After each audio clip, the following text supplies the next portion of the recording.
আজ থেকে ঠিক ২২ বছর আগের কথা। ইরাকে গণবিধ্বংসী অস্ত্র আছে এমন বয়ান তৈরি করেছিল যুক্তরাষ্ট্রসহ পশ্চিমা মিত্রদের মিডিয়া। ওই অভিযোগে যুক্তরাষ্ট্র ও তাদের মিত্ররা যৌথভাবে হামলা চালায় ইরাকে। শুরু হয় ইঙ্গো মার্কিন ভয়াবহ যুদ্ধ। এবারও একেবারে বিনা উস্কানিতে একই অজুহাতে ইসরায়েলের দোসর হয়ে যুক্তরাষ্ট্র সরাসরি বিশ্ববাসীকে আরেকটি সংঘাতময় পরিস্থিতির দিকে ঠেলে দিল। মঞ্চস্থ করল গণবিধ্বংসী অস্ত্র নাটকের নামে একটি স্বাধীন সার্বভৌম রাষ্ট্রে অবৈধ সামরিক আগ্রাসন। বিশ্ব এই সাজানো চিত্রনাট্য আগেও দেখেছে। আগের বার ছিল ইরাক, এবার ইরান। ইরান ইসরায়েল উত্তেজনার মাঝে শনিবার ভোরে যুক্তরাষ্ট্র B-2 স্টেলথ বোমারু বিমান ইরানের 3টি পারমাণবিক স্থাপনায় হামলা চালায়। ওই হামলার মধ্য দিয়ে জোরালো হচ্ছে সেই পুরনো প্রশ্ন, যুক্তরাষ্ট্র কি এবার ইরানকে ইরাক বানাতে চায়?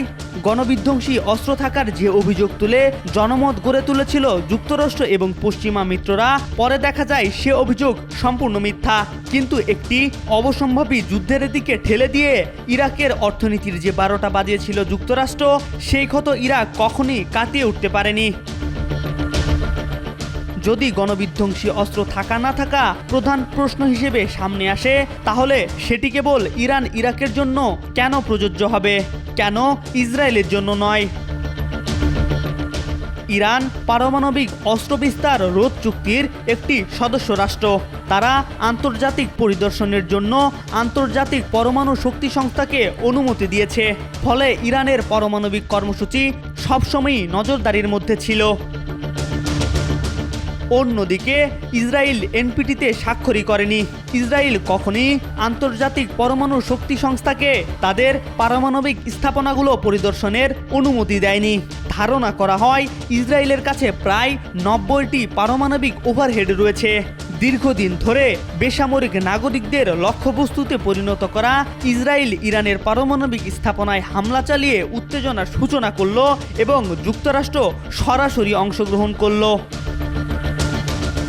একটি পারমাণবিক শক্তিধর দেশ গণহত্যার অভিযোগে আন্তর্জাতিক আদালতে বিচারাধীন। ফিলিস্তিনি নিষ্পাপ শিশুদের ওপর নির্মমভাবে হামলে পড়ে জাতিগত নিধন চালিয়ে গাজাকে ধ্বংসস্তূপে পরিণত করেছে যে রাষ্ট্র, সে রাষ্ট্রের সহযোগী হয়ে নগ্ন সামরিক আগ্রাসন আমাদের তথাকথিত সভ্য নিয়মভিত্তিক বিশ্ব ব্যবস্থা সম্পর্কে নতুন করে ভাবতে শেখায়।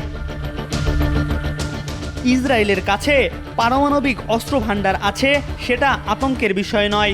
অথচ ইরান পারমাণবিক বোমা বানিয়ে ফেলেছে, এমনটা কল্পনা করে আতঙ্কিত হওয়া অবাক দ্বিচারিতার বিষয়। বিশ্বের বাকি অংশের মানুষের কাছে যুক্তরাষ্ট্র ও তাদের মিত্রদের নৈতিক অধঃপতন এখন পরিষ্কার হতে শুরু করেছে। MR আকাশ, আজকাল।